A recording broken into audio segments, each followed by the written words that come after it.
Donc, je vais commencer. Je suis ravie d'être ce matin en conversation avec Inès Di Folco Gemini. Merci Inès d'avoir accepté notre invitation. Je vais commencer par quelques éléments biographiques. Donc Inès, tu es une artiste franco-tunisienne et tu explores dans ton travail, majoritairement pictural, des thèmes tels que l'exil, la maternité, les liens familiaux et interpersonnels, et tu mets en exergue différents mythes et pratiques rituelles à travers le monde. Dans la banalité du quotidien, tes œuvres invoquent des vies antérieures, appelant à faire revivre des ancêtres et des esprits. Tu dis vouloir montrer les forces telluriques du monde, c'est-à-dire que tu cherches à représenter comment ce monde est traversé par des forces mystiques, que tu essaies à travers tes toiles de faire sentir et de partager. Par tes représentations et tes nombreuses références littéraires et cinématographiques que nous évoquerons lors de notre conversation, tu proposes de nouveaux récits personnels ou historiques qui se cherchent en dehors du regard hégémonique occidental.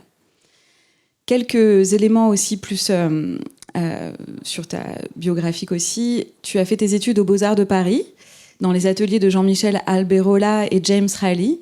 Et tu as également suivi un programme d'échange à Cuba, à La Havane, qui a été déterminant dans la suite de ta pratique. Nous y reviendrons aussi. Tu as exposé au Palais de Tokyo, au Magasins Généraux à Pantin, à la Deli Galerie, New York, Mexico, au Frac Lorraine, à Metz, à la Friche Belle de Mai, à Marseille, et tes œuvres sont dans des collections nationales et internationales.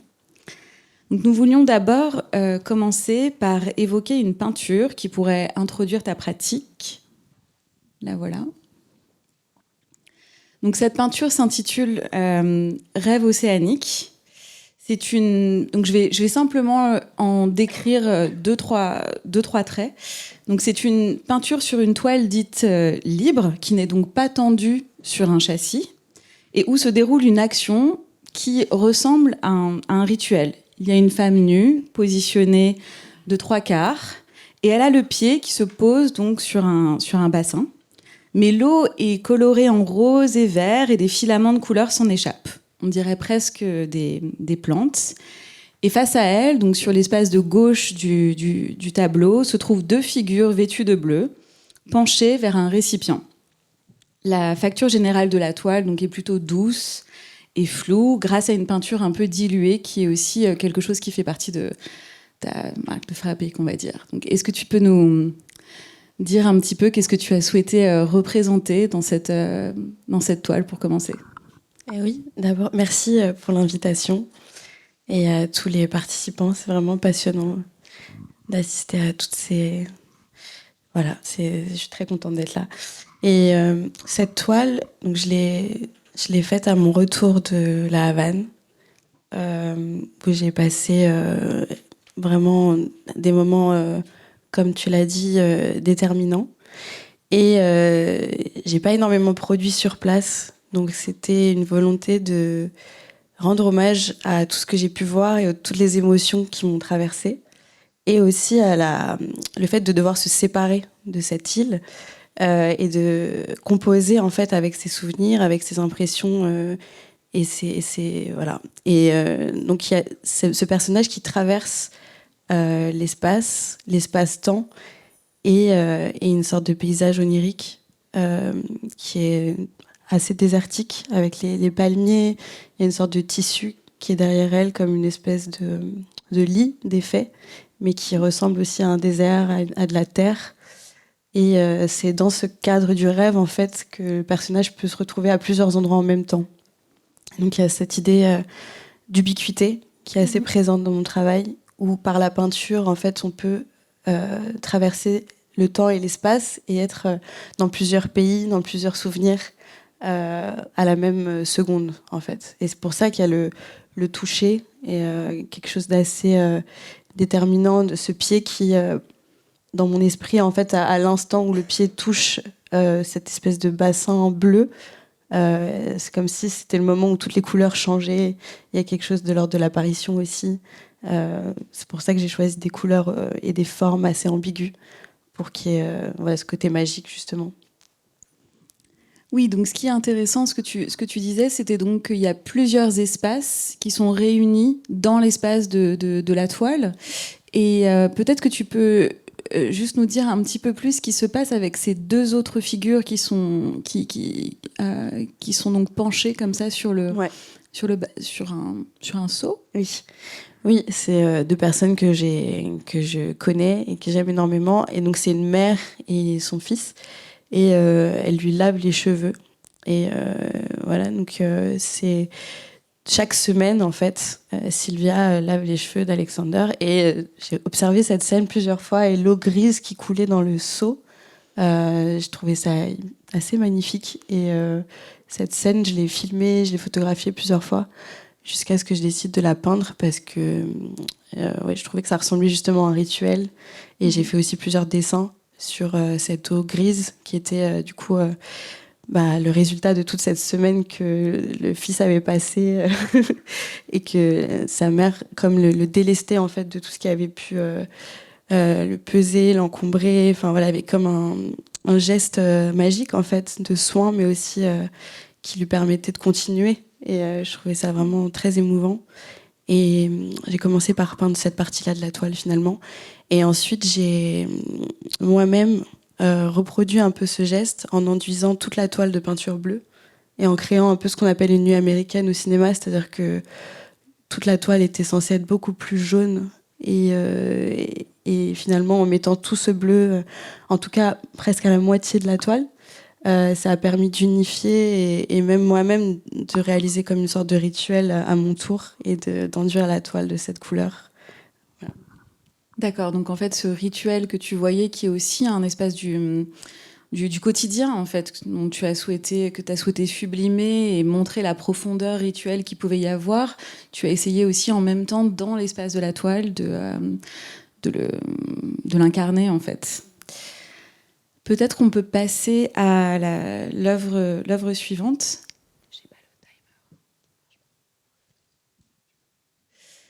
Donc cette œuvre s'appelle Altar et c'est une toile qui est composée comme un retable. Donc c'est un meuble de l'époque du Moyen Âge qui est généralement placé derrière les autels où sont célébrés des actes religieux ou rituels. À la place du bois, ce qui unit les différents éléments, c'est un drap aux accents rosés, violets et bleus. Et dans ce retable sont assemblés 3 portraits et une toile horizontale où des personnages sont dans un espace rocheux. Donc cette toile décrit un quotidien, celui de la vie en Tunisie dans des villages troglodytes. Est-ce que tu peux nous en dire plus sur ce quotidien que tu décris et surtout donc la mise en rapport que tu fais plastiquement entre ce quotidien et l'ésotérisme? Oui. Alors depuis mes débuts, en fait, avant les beaux-arts, dès que j'ai commencé à dessiner, j'étais vraiment guidée par faire des recherches sur ma propre famille et ma propre généalogie. Et j'ai fait des recherches sur mon grand-père qui vient donc du sud de la Tunisie, qui a des origines nomades. Et j'ai découvert justement cette architecture vernaculaire qui est donc... c'est des maisons troglodytes qui sont en fait dans la pierre, qui sont construites et taillées à l'intérieur en fait, et donc qu'on ne peut pas voir de l'extérieur. Et donc c'est comme des sortes de forteresses. Et j'ai été vraiment fascinée par ces formes. Et j'ai fait une analogie aussi avec le cœur, en fait, parce que comme c'était une histoire que je découvrais, et mon histoire familiale et aussi cette architecture au même moment, il y avait une charge émotionnelle assez forte. Et du coup, j'ai vu ces maisons comme en fait les chambres du cœur et comme chaque petite fenêtre était comme les ventricules. Donc il y avait cette analogie, d'où le rose et la forme assez organique. Et c'est comme en fait une sorte d'affirmation que c'est ce qui vit dans mon cœur, ce qui est à l'intérieur. Et voilà, c'est une façon de traduire cette émotion. Et il y a beaucoup de personnages différents. Il y a des guerrières. Il y a une figure qui traduit l'héritage colonial. Il y a une femme qui ressemble aussi, on a beaucoup parlé du tarot, il y a une femme qui ressemble un peu à une diseuse de Bonaventure. Le format même des portraits me faisait penser à des cartes. J'avais un peu l'impression de mélanger un jeu de cartes, parce que quand j'ai fait la toile, elle n'était pas dans cet ordre-là, en fait. Le paysage central était en haut et les 3 personnages étaient en bas. Et me suis aussi donné la liberté de recomposer le tableau, un peu comme un jeu de cartes. Et en plus, le retable, c'est aussi c'est un moyen de communication avec les ancêtres. C'est un moyen aussi c'est une forme de passage. Oui, complètement. C'est ce qui est assez beau, ce qu'on a pu entendre aussi dans l'œuvre de Betty Sarr, c'est que un hôtel, donc altar en espagnol et en anglais, c'est un espace où il y a une sorte de transcendance. Enfin, ça peut être une table, comme elle disait, le rebord devant une voiture, mais en fait c'est un endroit où il y a tellement d'intentionnalité, il y a tellement de force dans les objets qui sont disposés, qu'en fait c'est une sorte de portail qui s'ouvre avec un lien avec l'invisible, avec nos morts, avec des personnes qui nous manquent. Donc ouais, c'est très fort et c'est présent dans la vie quotidienne, ça qui est génial. C'est pas totalement désuet et disparu, et c'est pas forcément lié à telle ou telle religion. Tu avais envie de nous faire écouter un extrait de Nicolas Bouvier, qui est un écrivain et photographe russe, maître de la littérature de voyage. Il commence à voyager en 48, où il va dans le Sahara, en Algérie. Puis en 51 et 53, il voyage avec un peintre, Thierry Vernet. Et son périple est raconté dans l'ouvrage L'usage du monde, qui a été publié en 63. Et donc dans cet extrait, il décrit un certain rapport au voyage qui t'a beaucoup inspiré, une attitude spirituelle aussi importante. Donc peut-être on peut passer l'extrait. Merci. Alors, je crois que pour Vernet et pour moi, le voyage était plutôt une façon de vivre, un mode de vie plus intense et plus lyrique que la vie sédentaire, mais qui n'est pas la négation, qui n'est pas le contraire de la vie sédentaire. Pour nous, le voyage était un catalyseur, si vous voulez. On se déracine, on coupe ses attaches, on devient plus vulnérable, on devient plus mobile, on est obligé de s'engager chaque jour, on est beaucoup plus réceptif. Et on est mieux à même de faire le point aussi, c'est-à-dire d'éprouver les choses par rapport à soi et non pas par rapport au milieu qui vous abrite ou au cadre qui vous détermine. Est-ce que tu veux nous en dire 2 mots et peut-être parler un petit peu aussi de ton voyage à Cuba ? Oui, j'aime beaucoup cet extrait parce qu'il parle avec des mots très justes et très simples du voyage et qui en fait permet aussi de rester dans une forme de retour à soi et qui est au moment où on parle beaucoup de gentrification, de tourisme de masse, etc. Là, c'est vraiment une approche extrêmement poétique qui ne vole pas, qui ne tue pas, qui ne laisse pas une empreinte nocive ou toxique. Et c'est une écriture qui est vraiment magnifique, avec des images qui m'ont toujours beaucoup émue. Et c'est un livre qui est intéressant à relire maintenant parce qu'il y a quelque chose de très juste et très simple dans la façon de se déplacer dans le monde, même avec une approche décoloniale, même avec une étude, une envie de regarder les choses avec un œil critique. C'est pas un texte qui a mal vieilli, c'est pas... Donc je trouve ça... ça m'a fait vraiment plaisir de repenser à lui récemment. Et parce que justement, j'ai beaucoup voyagé et je continuerai à le faire parce que j'ai compris que c'était un outil pour moi. C'est vraiment une façon de me recentrer, de me rappeler en fait de ma propre histoire, paradoxalement.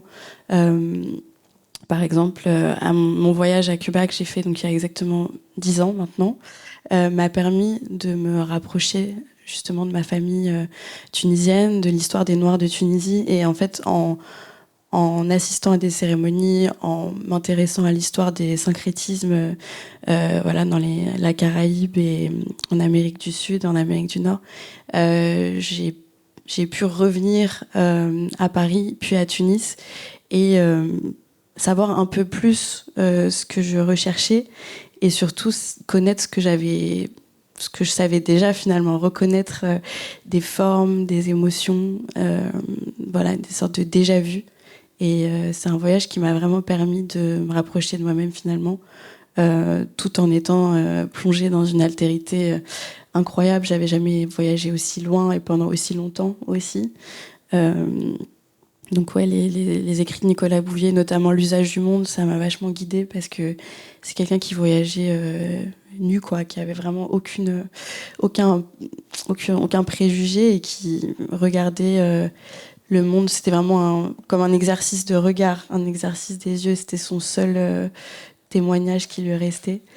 Et c'est pour ça aussi que j'ai pas énormément produit sur place et que j'ai beaucoup aimé faire mes peintures au retour de Cuba en essayant de voir qu'est-ce qui restait et qu'est-ce qui allait se mélanger en fait à ma propre histoire à mon retour en France. Tu as il y a d'autres références littéraires qu'on voulait aborder. Si on peut aller sur... Je sais pas pourquoi je demande en fait. Oui, j'ai tes commandes. Mais c'est gentil, merci. Donc, cette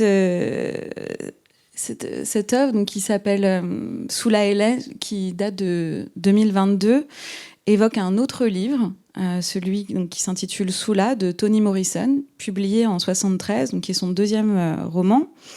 Et donc c'est un livre que tu as beaucoup lu, mais cette peinture résulte aussi d'une commande qu'on t'a faite pour illustrer ce livre. Et donc on y voit deux personnages féminins, ils sont très proches, elles se tiennent la main, l'une regardant l'autre. Et il y a 3 jarres qui sont posées devant elles. Et depuis certaines poussent des plantes qui viennent comme abriter, un petit peu comme protéger ces personnages. Est-ce que tu veux nous en dire quelques mots ?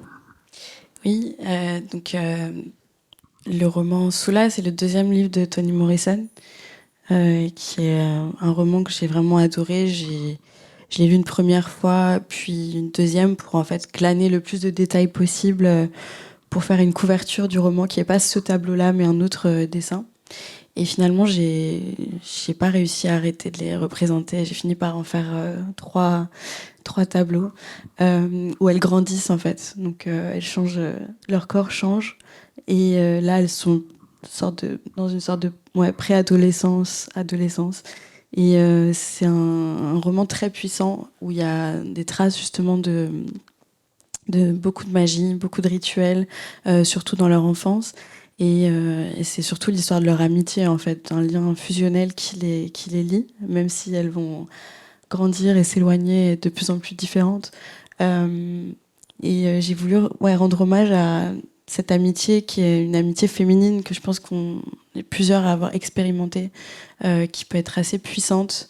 Et aussi à toutes le réalisme magique en fait qui est dans l'écriture de Toni Morrison, qui est aussi vraiment très forte. Par exemple, elle dit que ses personnages se dressent derrière elle pour la corriger si jamais elle s'éloigne un peu trop de la réalité. Et donc c'est ces personnages qui lui dictent plus ou moins comment ils auraient parlé, comment ils se seraient comportés.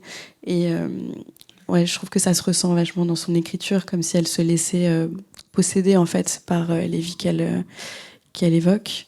C'est aussi le cas d'une écrivaine comme Maryse Condé, que j'aime énormément aussi, qui considère que ses personnages vivent avec elle et partagent un moment, et que c'est comme ça qu'elle écrit. Et je me demandais comment on peut retranscrire ça en peinture, avec cette notion un peu d'aura, de lumière qui sort des corps, les jarres qui sont à leurs pieds, qui représentent tout ce bagage en fait émotionnel, tout ce qu'elles ont pu voir, tous leurs ancêtres aussi qui sont présents, d'où émergent ces plantes qui sont à la fois protectrices et un peu carnivores, assez menaçantes aussi en même temps. Il y a toutes sortes de... Enfin, c'est assez ambigu finalement. Il n'y a pas vraiment de bien ou de mal. J'ai l'impression qu'il y a quelque chose d'assez intermédiaire qui est aussi vraiment le résultat de ma lecture, des images qui sont dans le livre. C'est vraiment une écriture sans pareil, qui est vraiment incroyable. C'est une forme de puissance aussi que tu cherches à montrer. Je disais en introduction que tu cherches à montrer les forces telluriques du monde. Il y a aussi donc ce que je disais, on aurait dit une protection, mais toi tu voudrais aussi peut-être avec cette couleur aussi orange qui irradie les personnages et qui est au-dessus de la plante, donc qui montre une forme d'ambiguïté, mais en tout cas de pouvoir que tu cherches à montrer et une connexion aussi entre le monde et les humains. Je sais pas si tu veux en dire deux mots, sinon. Oui, non, je disais que pour moi, c'est vraiment ça la magie. Ça passe beaucoup par le toucher, ça passe par cette notion de protection, le fait de se sentir protégé par ses proches, par ses ancêtres, voilà, c'est surtout dans l'amitié, dans des choses assez réelles en fait, assez ouais, liées au lien. Et donc c'est pour ça qu'elle se touche les mains, c'est pour ça que cette amitié, c'est le terrain parfait, je trouve, pour parler de magie et de force qui reste, qui accompagne. Ouais, je pense que c'est une expérience que je fais aussi dans ma vie quotidienne. Donc, Tu parlais tout à l'heure du livre de Marie Scondé. Donc ça, c'est une autre œuvre qui aussi fait référence à un livre donc, qui s'appelle Moi, Tituba, sorcière de Salem, donc un livre de Marie Scondé, qui est une écrivaine guadeloupéenne et qui a publié en 1986 un récit dont peut-être tu peux nous en parler. Donc ce qu'on voit, c'est très particulier. Donc c'est une œuvre qui a été montrée au Palais de Tokyo. Donc il y a 3 toiles qui sont suspendues, donc qu'on voit vraiment, le visiteur est quand même un peu sous ces toiles, donc qui sont laissées aussi tendues, libres. Et donc il y a cette femme, donc là on a fait un gros plan, qui est assise, elle a sa main dans le feu.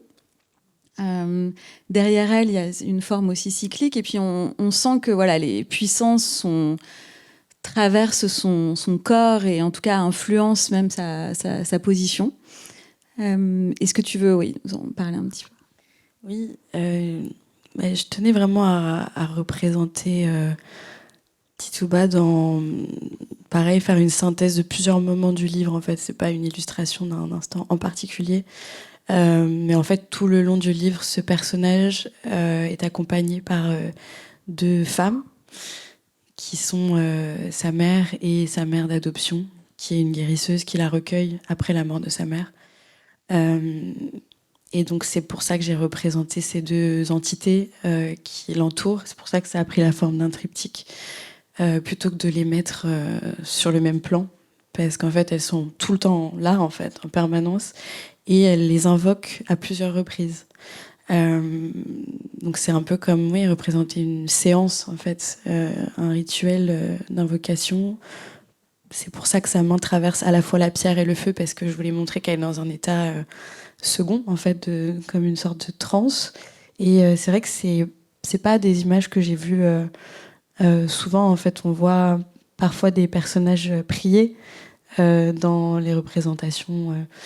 Voilà, des 3 religions, mais 3 religions monothéistes, mais c'est rare de voir des représentations de personnages vraiment en train de faire des rituels comme ça d'invocation, de sacrifice, des choses qui sont vraiment de l'ordre de l'invisible, d'une possession, quelque chose qui rentre en soi, et en même temps j'avais envie que le personnage ait l'air complètement en harmonie et en fusion avec son environnement. C'est pour ça qu'il y a des couleurs qui sont pas forcément très réalistes, et que les formes s'interpénètrent, et qu'il y a une sorte de flou aussi, et quelque chose de très liquide. Tu parlais du fait que j'utilise pas forcément beaucoup de matière, et que la toile elle est vraiment imbibée.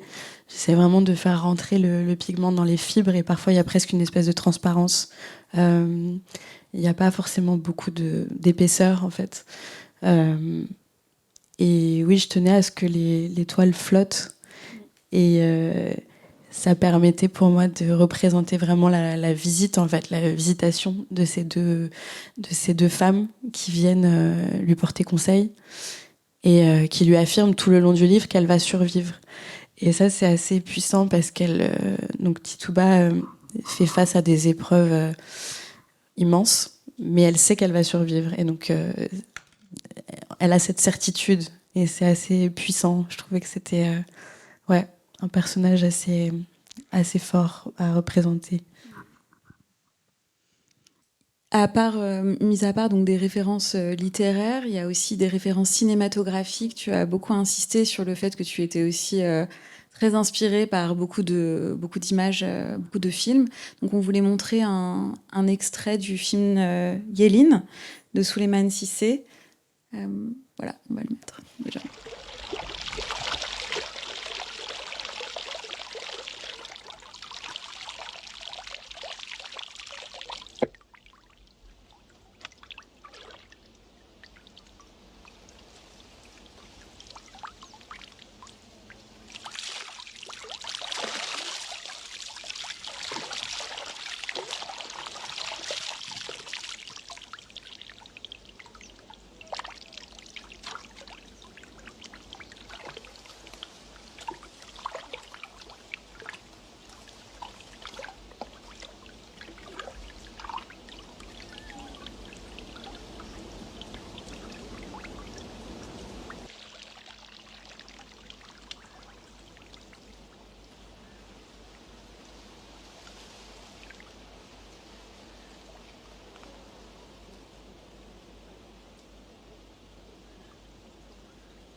Donc cette scène spécifiquement, tu voulais nous la montrer. Est-ce que tu veux nous en dire 2 mots?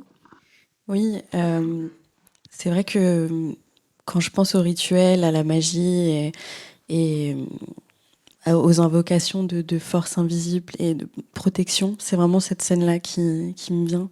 Et je pense que c'est une des plus belles scènes du cinéma. C'est une mère qui fait ce rituel de protection pour son fils, qui va partir dans une quête spirituelle. Voilà, je conseille vraiment de regarder ce film qui est unique. Et je pense que c'est une scène qui m'a beaucoup marquée. Et je suis beaucoup allée au cinéma quand j'étais aux Beaux-Arts. Et c'est un film que j'ai vu à la Cinémathèque sur un très grand écran et ça a vraiment laissé une trace très forte. Même le son, en fait, et les contrastes avec le lait qui coule dans l'eau. C'est vraiment très pictural et ça ressemble aussi au mélange de peinture, à la peinture très liquide que j'utilise, au fait de régulièrement tremper des toiles qui font parfois 2 mètres de long dans des seaux. Enfin, c'est quelque chose en fait qui résonne sur le plan émotionnel, mais aussi dans le geste et la pratique de la peinture, comme je l'ai fait, qui est une pratique assez instinctive, assez expérimentale, où je peux effacer tout ce que je viens de faire, ou au contraire passer 3 ans sur la même toile, voire même plus. Et ouais, il y a vraiment à la fois une correspondance sur le plan de la religion, du sacré, mais aussi sur la pratique même de la peinture avec cette scène.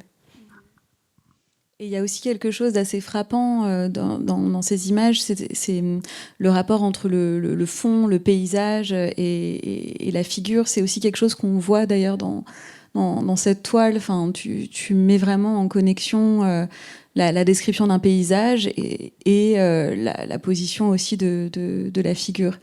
Et il y a quelque chose d'assez... Il y a d'ailleurs un motif assez récurrent qui est cette forme cyclique que l'on voit ici, mais que l'on voit aussi dans la... On a réuni quelques pièces sur cette slide, où donc cette pièce de 2022 qui s'appelle Constellation, on dirait que différents éléments sont pris en fait entre dans des cycles de transformation. Peut-être que tu veux nous en dire 2 mots aussi. Oui, c'est une toile que j'ai commencée un peu à la même époque que Rêve océanique, la première toile qu'on a regardée, et que j'ai mis plusieurs années à finir.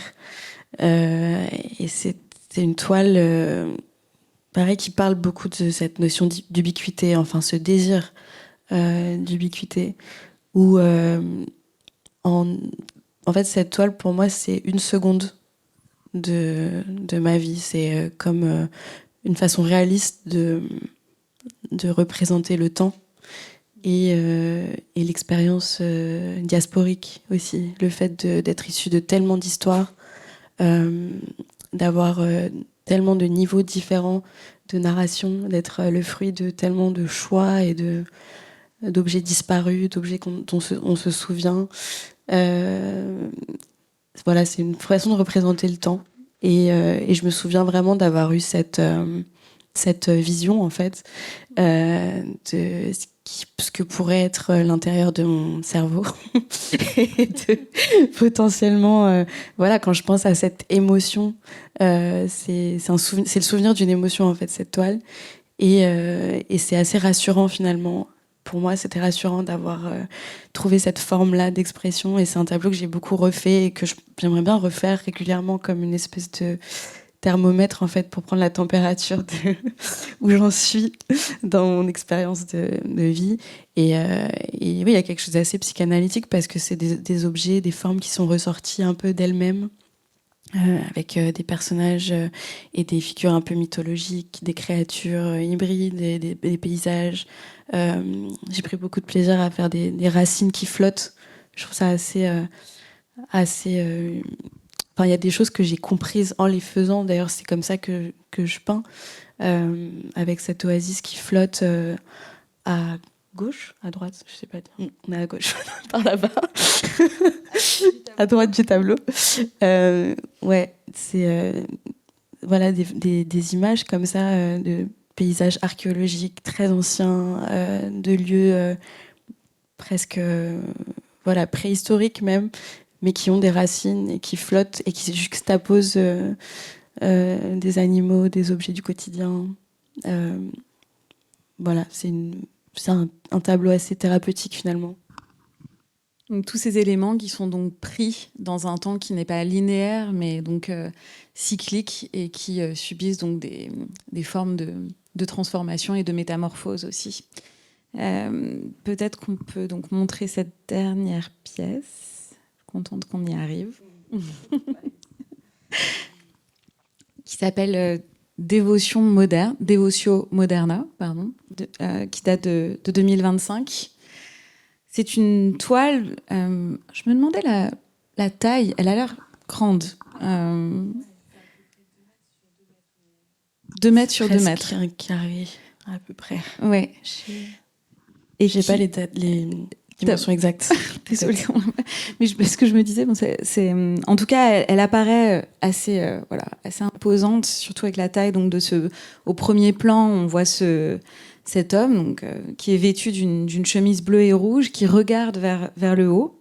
Et à sa droite, donc à gauche du tableau, il y a peut-être un lit ou un canapé. Et surtout au-dessus, il y a ce voile transparent qui est tenu par 3 endroits, avec ces petits cœurs blancs qui sont trop mignons. Et derrière le voile en transparence, il y a cette silhouette bleue d'une personne, peut-être une femme, on ne sait pas qui ferme les yeux. Et donc, le titre, Dévotion moderne, donc dévotion moderne, tu m'expliquais que tu cherchais à représenter une forme de transe et de croyance aujourd'hui, notamment en rapport avec les images plus classiques que tu as évoquées tout à l'heure de représentation religieuse. Oui, j'essaie d'actualiser un petit peu en fait, mon rapport à la peinture, surtout la peinture italienne, qui m'a énormément appris, qui m'a beaucoup influencée. Et j'essaie de voir à quoi ressemblerait aujourd'hui une sorte de vision mystique. Et j'ai volontairement représenté un jeune homme parce que je voulais vraiment que ça soit quelque chose d'assez loin de moi, finalement, pour une fois. Mais c'est quand même une mise en abîme de déjà mon rapport à la peinture et comment est-ce que les images m'apparaissent. Parce que je passe beaucoup de temps à lire, à regarder le travail des autres, beaucoup de films, parce que je sais que je décide pas vraiment de ce que j'ai envie de représenter. Et ça peut être assez difficile d'ailleurs, parce que je sais pas déclencher l'inspiration. Et je pense que c'est ça décante, quoi, comme beaucoup d'artistes. Et il y a un moment où j'ai ce désir de cette nouvelle toile qui apparaît. Et donc, ce tissu flottant et transparent à la fois, je pense que c'est un peu ma façon de représenter l'arrivée d'une nouvelle toile dans mon esprit, avec le côté très... comment dire, on peut pas décider, quoi. Donc il y a quelque chose de très incertain et de très aléatoire qui apparaît. Il y a cette référence à la peinture aussi religieuse, avec cette cette branche de palmier qui est normalement représentée pour accompagner les saints et qui montre en fait que tel ou tel saint de la religion chrétienne a subi un martyre.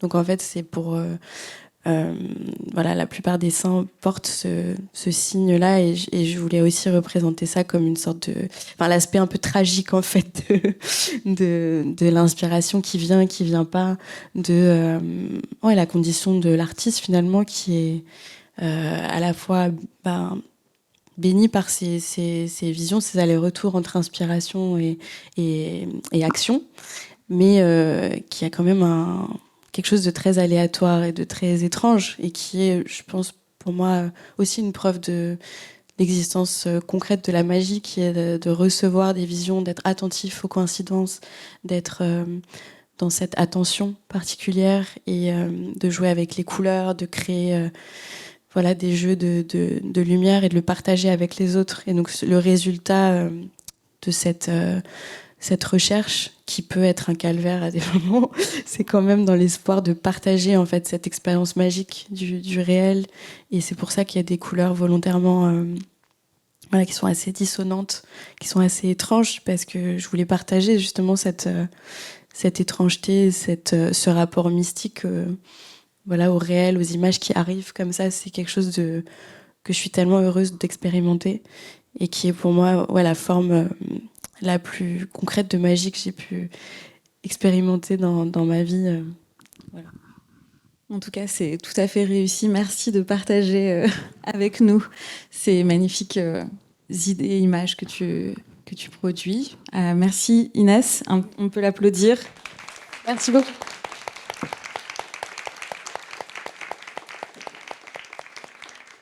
S'il y a des questions, d'autres questions. Peut-être le temps que des questions émergent. Je vais te poser une petite question. En fait, je trouve qu'il y a quelque chose, Inès, qu'on a vu pendant la conversation et que tu as brièvement mentionné. Je voulais t'entendre peut-être un peu plus là-dessus. Je trouve ça assez saisissant aussi par rapport aux différents travaux autour de la magie qu'on a vus pendant tout le week-end, de voir que même si la question de l'objet rituel est présente dans ton travail, elle est beaucoup moins centrale que la figuration en fait de corps et de personnages, et que tu fais ce choix de montrer la magie par les personnes, par leur corps, par leur visage, enfin, il y a quelque chose comme ça qui est très, très incarné vraiment dans les corps et dans les personnes. Et donc, je me demandais aussi par rapport à cette superposition un peu de généalogie, à la fois de généalogie artistique, tu as parlé de Bétissard, mais de généalogie aussi, d'ancestralité en fait personnelle. Je trouve que ces deux éléments en fait communiquent en tout cas avec ce qu'on a vu. Donc j'étais curieuse de t'entendre peut-être un tout petit peu plus sur cet aspect précisément. Merci pour cette question. Oui, c'est vraiment d'abord comme je disais, j'ai commencé ma pratique artistique avec des souvenirs d'enfance, avec des souvenirs de visage, de corps, et l'expérience diasporique qui fait que j'avais la chance d'aller donc dans le pays de naissance de ma mère, qui est la Tunisie, mais je devais aussi revenir. Et donc cet aller-retour, ça laisse des traces, des souvenirs, et ça m'a permis aussi d'avoir une forme de distance finalement, et de comprendre assez vite ce que c'est que le transgénérationnel, sans vraiment avoir de mots à l'époque pour le dire, mais de reconnaître en fait des traces et des indices dans les corps, dans les traits du visage aussi, parce que c'est une de mes passions de représenter les visages, de les voir immerger. Et finalement, la vérité émergeait en fabriquant et en faisant des portraits, en dessinant d'après les photos de famille. Je scrutais les photos de famille parce qu'en fait, même en les regardant, je voyais des dynamiques dans les positions des corps, les façons dont les gens se regardaient. J'avais l'impression de mieux comprendre en fait ma propre généalogie. Et il y a aussi, je pense, l'échelle, le fait de faire des tableaux d'une certaine taille, ça fait que j'engage vraiment tout mon corps dans la fabrication de la toile. Et donc finalement, je finis par représenter des corps qui sont aussi en train de passer dans un état intermédiaire qui est, comme je l'ai souvent dit dans quand je parlais de ma pratique, qui est un mélange de très grande lucidité et en même temps être complètement ailleurs, où j'ai l'impression de ne pas vraiment être là. Donc j'aime bien représenter finalement l'état dans lequel je suis à travers les personnages que je peins. Merci. Il y avait une autre question, j'ai l'impression. J'étais interpellé par l'expression que vous employez sur le fait que vous considériez que la magie était vraiment à l'endroit de la tactilité et ça fait écho à la question qui vient d'être posée aussi sur la dimension charnelle de la magie. Et ça me conduit à vous demander, est-ce que cette recherche picturale qui est la vôtre, elle ne porte pas simplement sur la représentation, mais aussi sur les ingrédients de la peinture, comme par exemple sur les pigments ou sur les pinceaux, ou pour justement modifier un peu l'expérience tactile dans l'expérience de peinture. Oui, complètement. C'est vrai que c'est une énorme partie de mon travail et de comment je constitue et comment je fabrique les peintures. Il y a ce rapport assez alchimique que j'avais lors de une exposition que j'avais faite, que j'avais appelée Élixir. J'avais vraiment mis l'accent sur ça, sur la préparation des pigments, le fait de faire immerger des formes, de laisser par exemple une peinture sécher plusieurs jours sans retourner à l'atelier et de voir ce qui s'est passé, un peu comme là d'ailleurs, comment sur le visuel, comment est-ce que la peinture se redistribue elle-même sur la toile sans l'intervention d'un pinceau ou de mes mains. Et c'est un mélange, voilà, par exemple, ici c'est encore une autre toile de Soula Enel, qui est la toile bleu et blanc.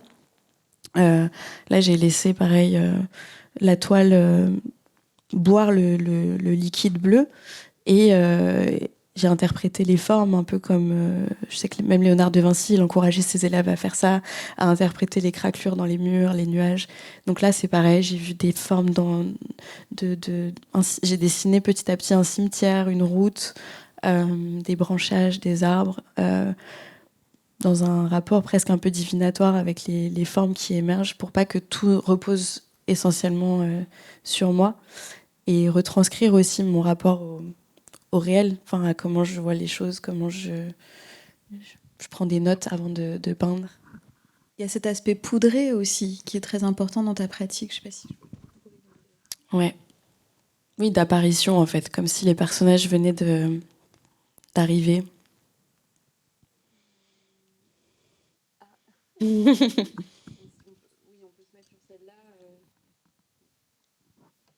j'utilise beaucoup de pigments par plaisir, mais aussi pour maîtriser l'aspect de la peinture, que ce soit pas seulement la peinture qui sort du tube, mais aussi lui donner une certaine transparence, une certaine opacité, et aussi pour le rapport tactile et physique que ça me donne, en fait, préparer moi-même les textures et les...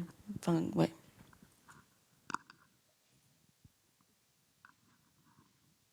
Si on n'a pas d'autres questions, peut-être qu'on peut réapplaudir Inès et passer à la prochaine intervention.